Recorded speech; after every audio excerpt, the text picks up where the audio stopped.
we too often are simply going after closing the deal without taking into account the impact on the individual seller and the customers that we're working with. We have an opportunity in mind to build in an overall understanding and approach to our people.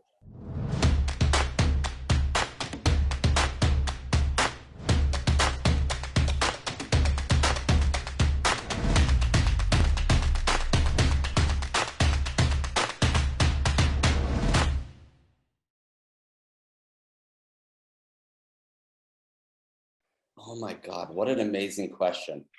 So through my career, and I mentioned this before we got started, I started my career in engineering and I've gone through almost every career in a business. And that's influenced my perception of business overall in terms of how each of the teams work and cooperate to support customers. But the other things that have really, when I look at my career and my life, and I'll be really transparent here, I went through a period of time where I suffered dramatic panic attacks.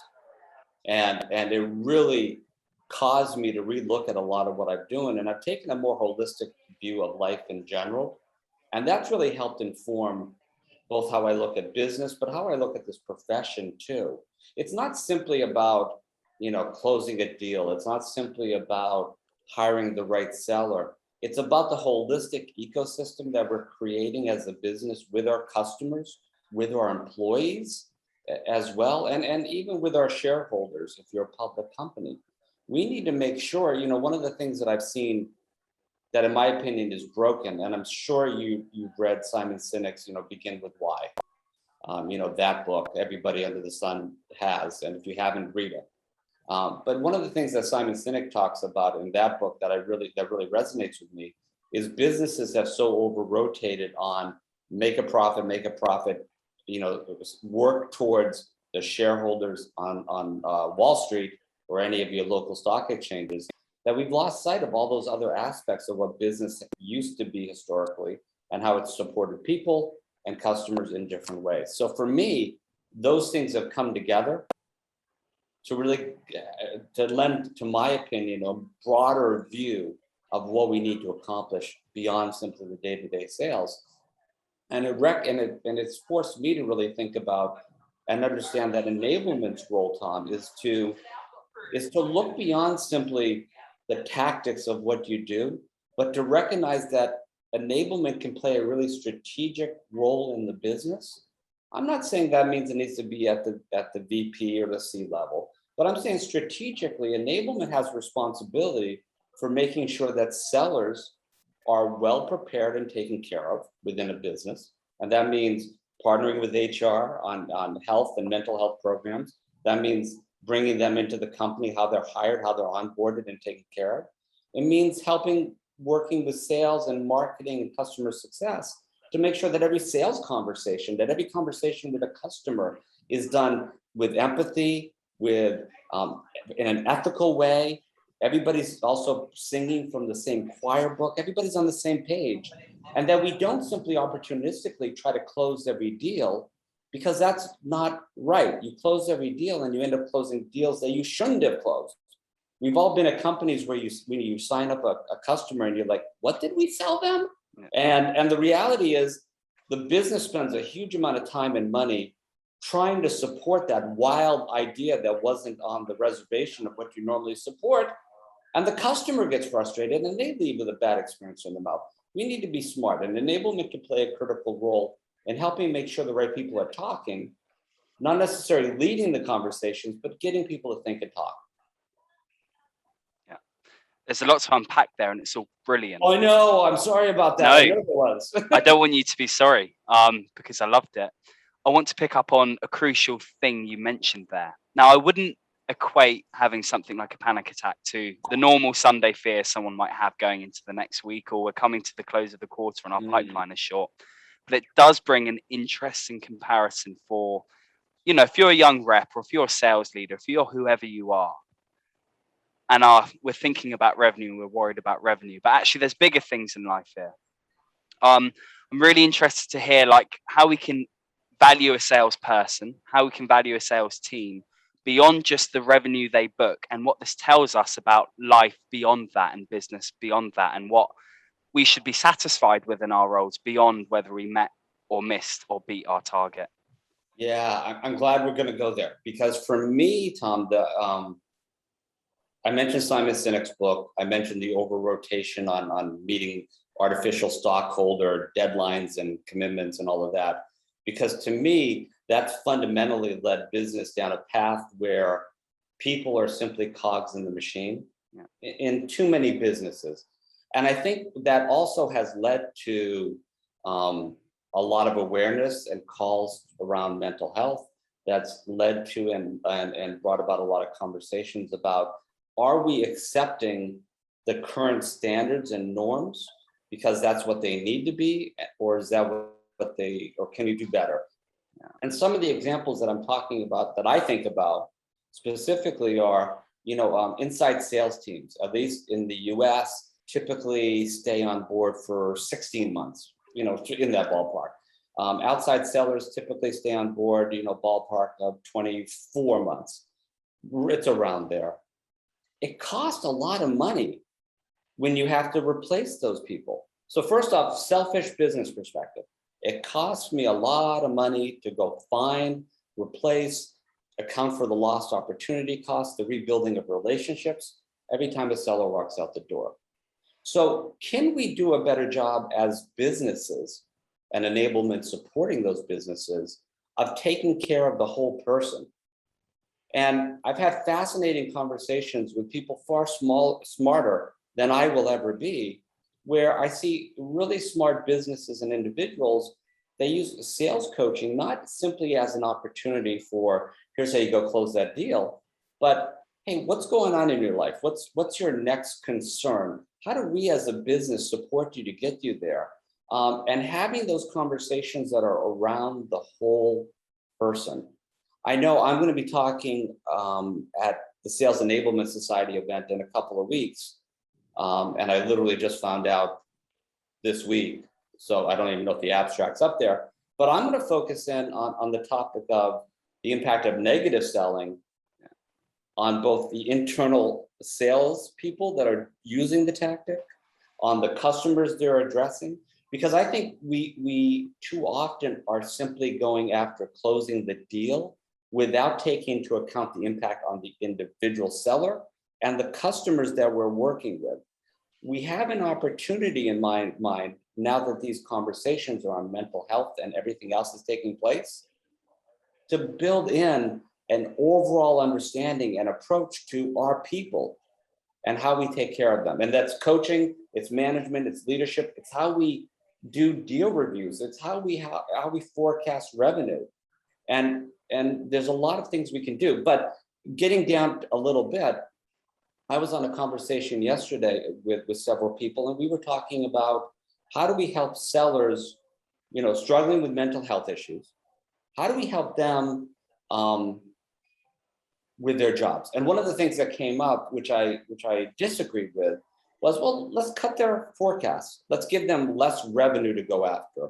Let's lower the forecast of the business. I don't think we need to do that. We need to be smart and recognize that most sellers spend a third of their time actually selling, talking to customers, doing their jobs, having those value-based conversations. The rest of the time, they're filling out data in CRM. They're creating custom sales decks. So one of the things that I'm doing in my own role in my business is I'm hiring somebody to do basically to provide services to the sales team to create all those custom decks. Yes, we have standards, we have templates, but they always need to go customize them. So save them hours a week. So it's not necessarily about lowering the forecast, but it's actually about making it attainable by giving them time to do their job and letting other people support them. And if we can do that thoughtfully, then I believe we can, make the role saner for sellers, saner for the sales leaders that are trying to be predictable in the forecasting and reporting upwards, and saner for businesses and customers too, because customers too often get into the end of a quarter and have a salesperson calling them up. I'll make you a deal. You sign tomorrow and I'll give you 20% off. and I'll throw in my kid brother. It's crazy. Did that help, Tom? I don't know. This helps. The theme of what we're talking about here is how we can make sales a safer and perhaps more satisfying place to be. You mentioned some great tactics on how we can do that. And I want to bring the conversation to how sales is defined and why people get into the role. Obviously, the big one there is money, John. But for you, does sales have anything in itself that could go beyond revenue, earning money, hitting targets, which can make it a more holistic and nurture and nutritional experience for someone in the role? And then how can enablement do that? Yeah, I mean, in an ideal world, and some of this is ideal, some of it's feasible, Yeah. and some of it takes time. I think companies, first off, need to be really clear about their missions, their purpose. And the purpose and mission that I'm talking about isn't simply about growing 33% year after year to hit our targets. When those are your goals, you're going to be looking to hire sellers that are really in there to be almost commandos. Go out and hit this target. And those people that you attract, those people, the way that you train those people is all about the dollar. I believe fully that we have an opportunity to really look at our businesses first and foremost and say, this is why we exist. This is how we are trying to serve our market, our buyers, our customers. And if you take that slight switch in mentality, then when you're starting to train, onboard and train and bring in your sellers, you're trying to hire not necessarily somebody who blew out their quota at the last company, but you're trying to hire people that are aligned with your mission and your purpose. That gives them something more important than simply closing deals. It gives them a reason why they get up every day and do their jobs. It gives them resilience in hearing no. Well, I'm not going to convince everybody to come along on this journey with me. I can't bring everybody along. It's not a matter of hitting quota. Now, some of this, well, all of this is really doable in my opinion, and it happens in some businesses very well. But part of this also, and this is the part that is extremely difficult. If you're a publicly traded company, your CEO or your CFO or whatever is going to stand up in front of the stock market every quarter and say, here's what we're trying to achieve. We need to think and we need to rethink from the top down how that reporting takes place so that it's done in a way that comes across as aggressive, because as businesses, obviously we're trying to grow and get bigger and succeed, but it also needs to be done in a way that as it trickles down to the individual sales managers, the individual sales reps, that they understand that there's flexibility. I don't need to close this deal this month because it's within some artificially defined quarter. If it takes 2 more months, because I'm helping the buyer understand how we can really solve their problems, that's going to lead to a bigger deal. That's going to lead to a more satisfying relationship between buyers and sellers. And it's ultimately going to lead to organizations that are thriving because everybody's super pumped up about what you're trying to do, what you're selling, and how you're working. And it's different than most businesses work today, which means it's hard, it's scary, but it's doable. Okay. I feel like I get on these rants, Tom, and I'm like, what did he ask me in the beginning? I don't know. Well, you end up answering a more interesting question than what I asked, so I don't mind at all. So from what I've understood here, we need to do a couple of things. We need to challenge some of the notions and cultural beliefs we have about what's important as a business. We need to integrate that into top level strategy. And then we need to we need to help our reps link what they're doing to those top level missions to give them a broader sense of purpose that will prevent the burnout and the stress and the no's and the adversity they feel. Yes. And I'm not naive. I'm old enough not to be naive. This is not something that we just flip a switch and it happens, but this is a path that we can go down to create a better business environment. Yeah, fantastic. So we've done some really good work here on the human element and on empathy and on the strategy and on the people. I want to link this now to the data. How do these ideas link with data and metrics, and how do you use data, John, to action this kind of stuff in your own world?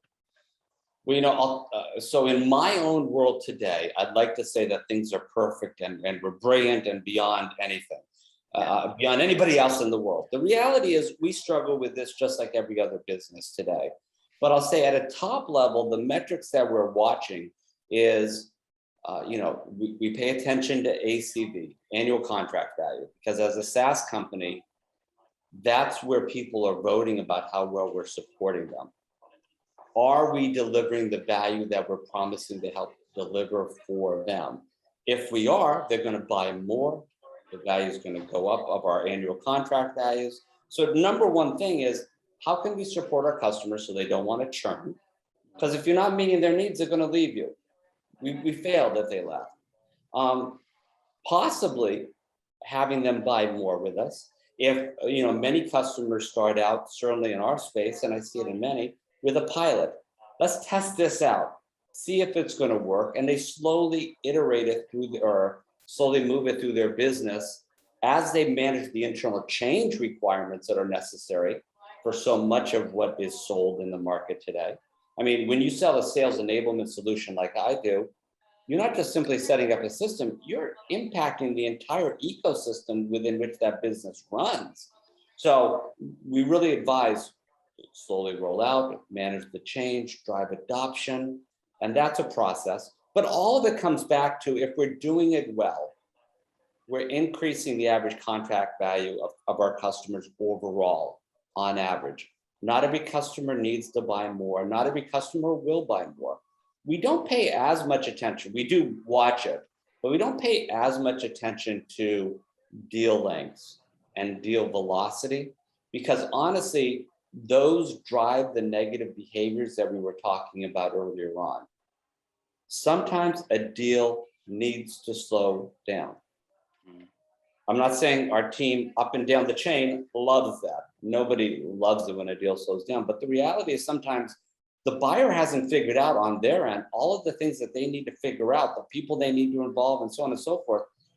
And you can't shove a buying decision down people's throat in a way that it's healthy for anybody. So we tend not to focus on the velocity and duration things as much as the overall contract value, because it's a simple metric people can understand.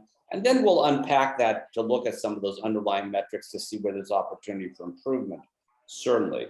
So we will look at individual velocity throughout different stages of the cycle in order to understand, are there roadblocks that we can overcome that aren't about cheapening the experience, but about helping our sellers be more effective, better supporting our buyers, and so on and so forth. Okay, that's an interesting one. So ACV is the big one for you, John, where it Yeah. tells the story of everything. Nice. It's the story of everything, and you can unpack from there in a really well done way, in my opinion. That's awesome. I like that. Slightly different what I've heard before, which I appreciate. Okay, so final question for you, John. Where is enablement heading? And where are the gaps of where it could head that you think people haven't quite realized today? And maybe some have, like I'm sure you have, but maybe not everyone is quite fully aware of it yet. 2 years ago, I started pushing the notion of revenue enablement over sales enablement. Sales enablement has always been focused on customers or prospects in the sales funnel. And I said to myself, and I was listening to Peter Ostro over at Forrester, and really recognizing that revenue enablement, which covers really the initial buyer awareness of their pain through their journey with your customer, their research on the web, where ABM and other technologies come in, through their journey through your sales funnel, through their buying decision, through their lifetime with you as a customer, and even when they churn eventually and go back into the market because either the problem is no longer relevant or you failed to meet their needs, whatever, that whole journey needs to be thought through holistically in terms of how enablement supports the business, because the enablement function can be a powerful collaboration hub for your business, bringing together the right people to come together, both on the tactics and the strategies that make the business successful. But I've been having some amazing conversations with this woman, Sharon Drew Morgan. Sharon Drew Morgan she's been writing books for 30 plus years, and she's long been focused on the buyer side. What does the buyer need to go through as a human being as a member of an organization to actually get to the point where they can make a decision to buy. And what she's opened my mind to, and enablement's going to have to play a role here, is the buyer needs a certain amount of education, not to do with our products, not to do with what we do as vendors at all. They need education about how are they going to manage that internal change management to be successful, who to include, how to work with different people in the organization, just to get to the point where they can decide, do I need to buy something outside, and how do I do it? Yeah. So enablement needs to go a little further downstream. Long term, though, I think enablement, I don't know if enablement has to be a separate function. Today it does. Yeah. But to me, the idea of enablement is driving ultimately towards what I continue to refer to as the collaborative business. And it will never catch on. I'm not going to write a book. I just don't have time to deal with it. But the collaborative business to me is the concept that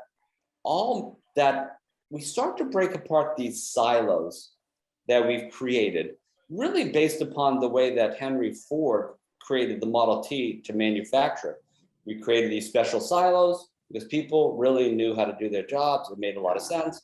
If we can drive towards a more agile, iterative, and collaborative business model, and I'm not saying it's entirely Scrum teams if you're familiar with the agile model, but where teams are really working beginning to end in a collaborative way on solving problems that are helping their customers, that's where enablement's no longer needed, because we're simply providing that glue today.